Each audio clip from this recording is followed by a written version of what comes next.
Welcome back. It's 34 minutes after 7, which is 26 minutes to 8 p.m. Central African time. Now, the right to academic freedom for Palestinian university students has been championed for many years now by the Right to Education campaign. The campaign does this by documenting all incidents and by working with local and international supporters and partners. Now, joining me right now is Carmen Kishk. She is the coordinator of the campaign, and she also works as the Information and Publications Officer at Birzeit University. She joins me now from Ramallah. A common a good evening to you and welcome to the program. Thank you for having me. It's an absolute pleasure. A common, I think a good place to start would be what is the state of student freedoms in Palestine or in the occupied territories in terms of how Palestinian students feel that go to universities? Are they free to conduct their studies? Are they free to complete their studies? And what's it like for Palestinians that are trying to get a higher education in occupied territories? Okay, of course, I want to start from the beginning.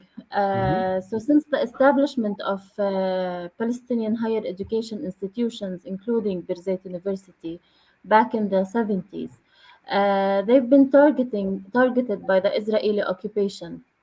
In our archive at the Right to Education campaign, uh, there are 27 students who were murdered in cold blood by the Israeli occupation. Hundreds were injured in peaceful demonstration or while they're walking to campus, and thousands were arrested. As the time of speaking right now, 68 students are currently held inside the Israeli occupation's prison. And this is for a single reason, which is their opposition to the occupation or resisting the colonizer. So, the state of student freedom in Palestine, we witness systematic policies and arbitrary measures that gives the Israeli military the absolute power to decide the future of our students. So, their freedom is taken away by being subjected to the most common form of apartheid or of oppression, which is arbitrary arrests. The students most frequently targeted for arrest and imprisonment. And as I mentioned, more than 60 students are currently inside Israeli prison and subjected to ill treatment and torture, physically and psychologically. Hmm. This includes more than 15 students who are subjected to administrative detention. Administrative detention is arresting students for an infinity times. They cannot stand in front of court. They do not have the right to have a lawyer, and they are not sentenced, so they do not know their future.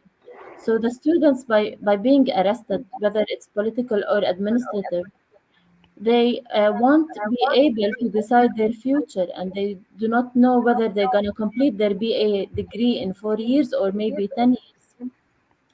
Uh, this, of course, the arrest happens through raiding their homes, raiding their dorms, or on their way to the university.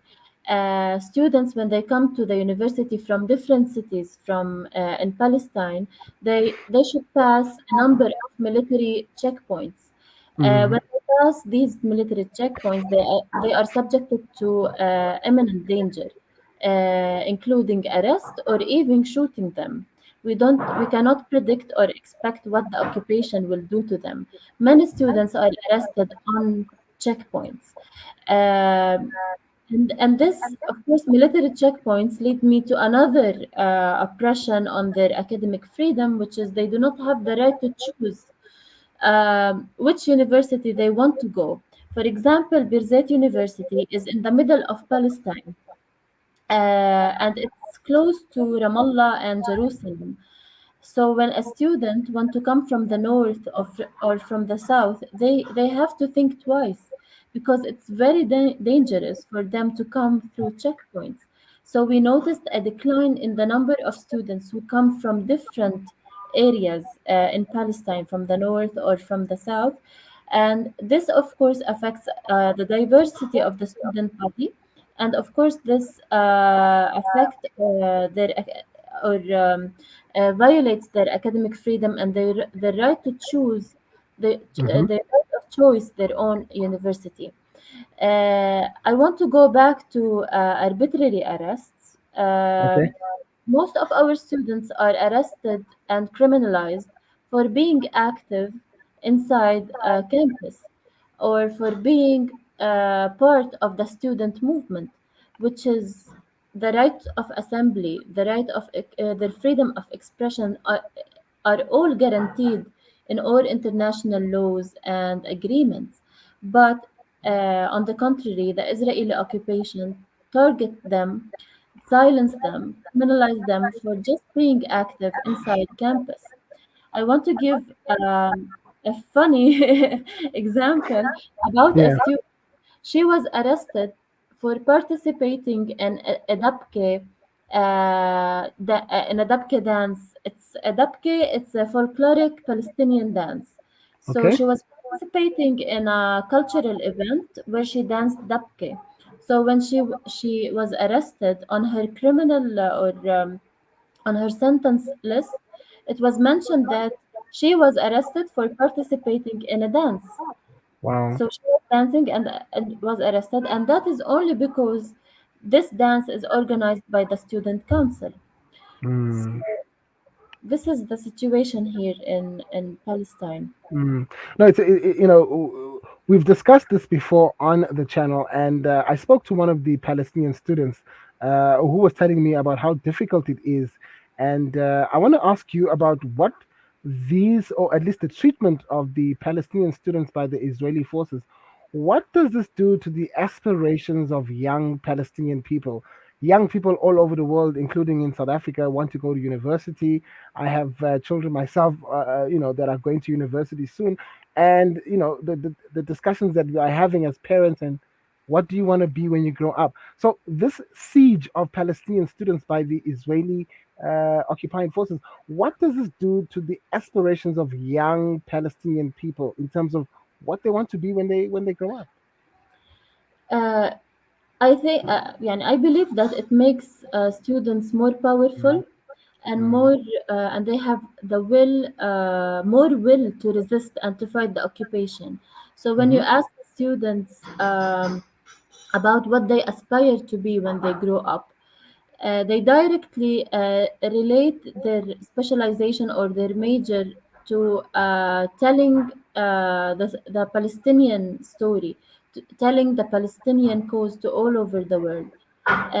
For example, today I was speaking to a number of students who were studying media and journalism at Birzeit University.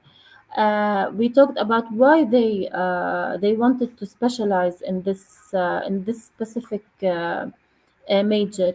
Uh, all of them, they were four.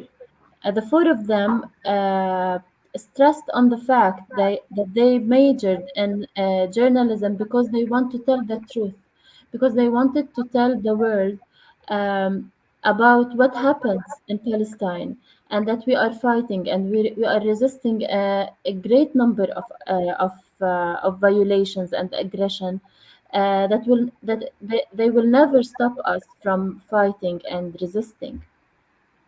So mm, no matter what they do, the Israeli occupation, of course, deliberately attacks and undermines Palestinian education, because they know that education is يعني is um, the main tool of resistance, the main tool right, towards liberation. And we saw this in South Africa, how student movements contributed to the liberation movement, right. from the colonization. So they all of these restrictions, all of these attempts, including trying to isolate us from all over the world, they want to de-develop Mm-hmm, Palestinians.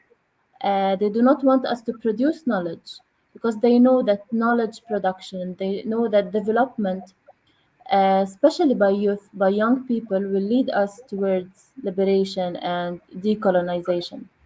Absolutely. It's very interesting you talk about the youth of South Africa. This month in South Africa, we are celebrating the anniversary of the June 16 riots. And in South Africa, it's a public holiday. And yes, young children are the ones that actually turned the tide on the apartheid government and are credited with the freedoms that we enjoy in South Africa today. So I think there's some good omen there for the Palestinians as well. Carmen, tell us about the Right to Education campaign and the work that you do. Okay, so the Right to Education campaign actually started in the 1970s. It's an ongoing campaign. It's not a short period campaign, Hmm. and that is because the Israeli occupation oppression is continuous. So the idea of the Right to Education campaign, when it started in 1977 by a group of academics at Birzeit University, came amid a great number of aggressions, raids, closure of the university. Hundreds of students, as I mentioned before, were injured, were killed in cold blood, and were arrested. So the idea of protecting and advocating for Palestinian student rights was growing at Birzeit University. And in 1977, the university established the Prisoners Committee. This committee was made to defend the rights of the university academics and students who were arrested by the Israeli military. Uh, this committee then developed into the Human Rights Action Project, which came in response of uh, another form of aggression.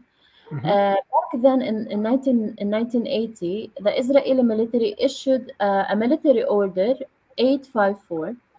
This military order gives the Israeli occupation the full power to decide which faculty member, especially international faculty members and students, can come to teach and or learn at Birzeit University.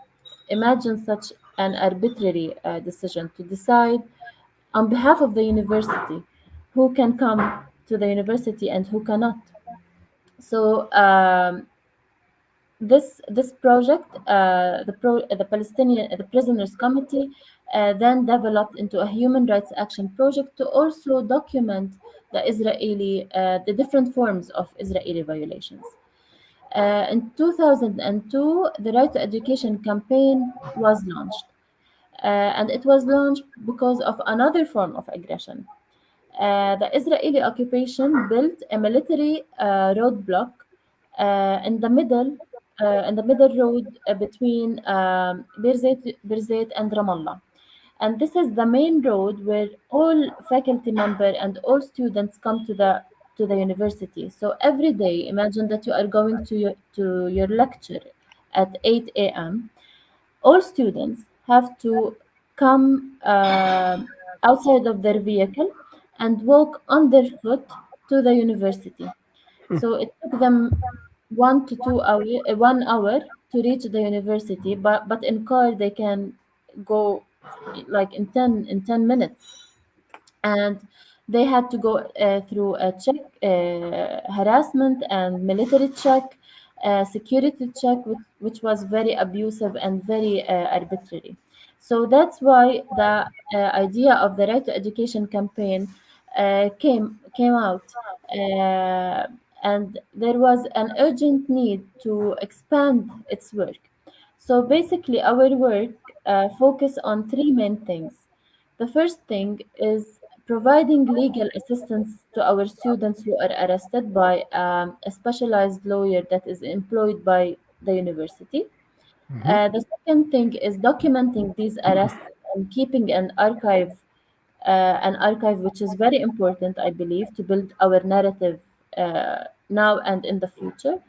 And the third thing is advocating for our students and faculty members' rights locally and internationally with our friends and solidarity groups that are in all over the world. I am the coordinator for the Right to Education campaign. I work with a group of young and vibrant volunteers. We work together actually as a team. We organize awareness activities, seminars, and lectures inside campus, and we work together to build a network in all over the world to tell our story. And this academic year, we're actually focusing on digital media, which proved in previously how it is important to build solidarity with Palestinians and hold Israel accountable and show their crimes to all over. Hmm. So on our pages on Instagram mainly, we try to highlight our students' stories, what happens in Palestine, especially at university, and we all work on that. Hmm. Carmen, you talked about all the challenges that Palestinian students face, and it seems like it's almost an extreme sport to want to go and do further your studies in Palestine. And I spoke to you about what impact this has on the aspirations of the young people. But in terms of what the Israelis are trying to achieve, are they trying to beat the resolve out of the Palestinian people for wanting to further their studies? Are they trying to discourage people from going to university? Because it seems, overtly so. Yes, as I mentioned before, it's education contributes to the Mm, development of a nation, but what they are trying to do, not to hinder us from doing from developing, but they are de-developing us. They are right. taking us backwards. They are putting severe restrictions on exchanging knowledge from the outside community. And here I want to take the chance to talk about an arbitrary directive that was issued on March, which also hinders international faculty, scholars, and students from coming to Birzeit University. They put an arbitrary criteria on the specializations that are allowed to be taught at Birzeit University and other Palestinian universities, and they set a limit for the number of international faculty and students who are allowed to come uh, to um, to Palestine and to teach at higher education institutions in Palestine. So what they are trying to do is to kill us in Hmm.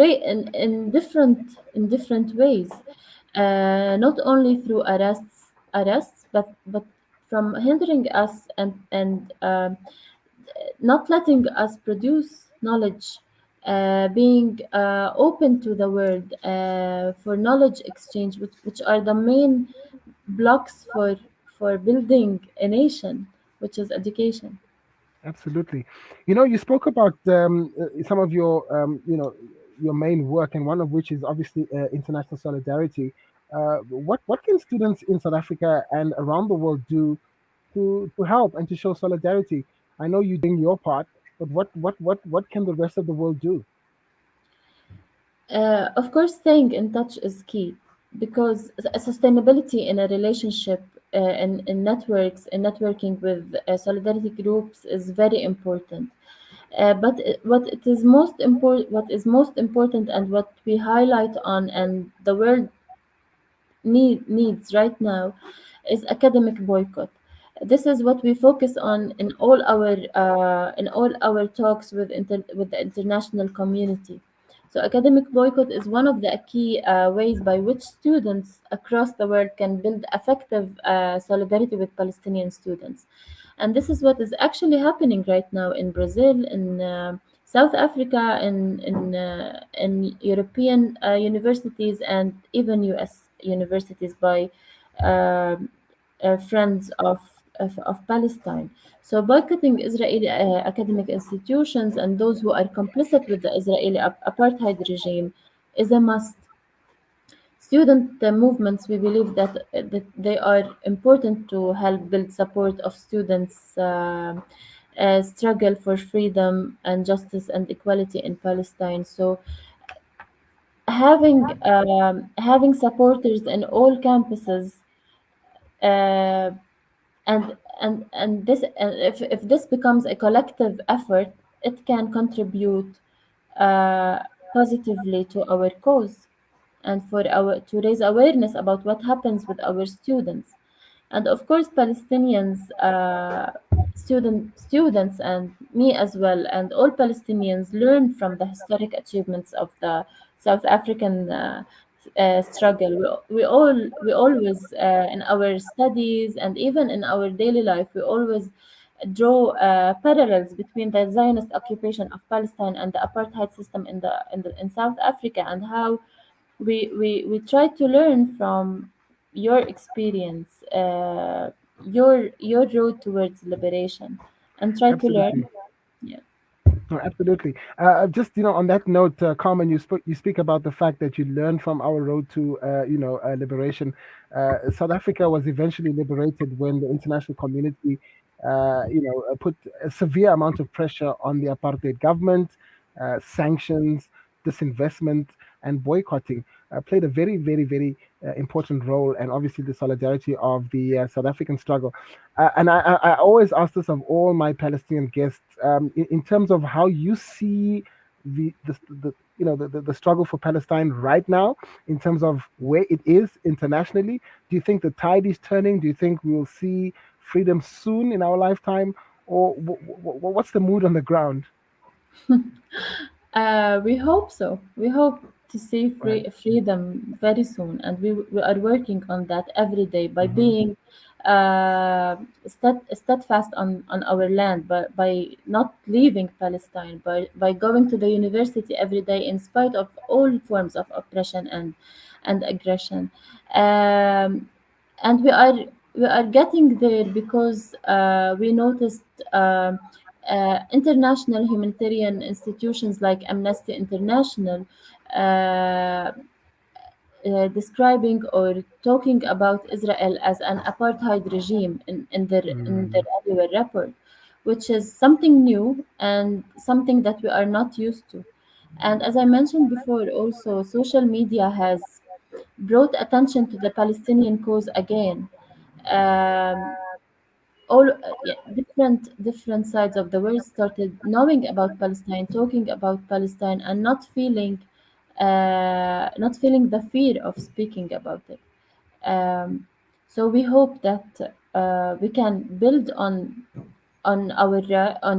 what the international law gives us, Hmm. uh, and build on every solidarity that we have in all over the world, and continue what we do right now, and hopefully we'll get there. Absolutely. Carmen Kishk, it's an absolute pleasure to speak to you. Thank you very much. And we wish you all the best.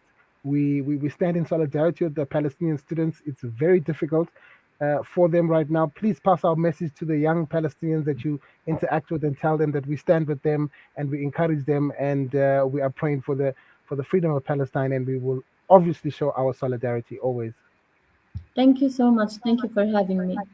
It was a great pleasure. Carmen Kishk, she is the Right to Education campaign coordinator, and also working for the Birzeit University. You saw those lovely pictures there that Brother Sadiq was showing us of the students, Palestinians, that are actually using their youth to resist the occupation. And she says that the students can get arrested for any reason arbitrarily. And of course, she talked about the administrative detention of students.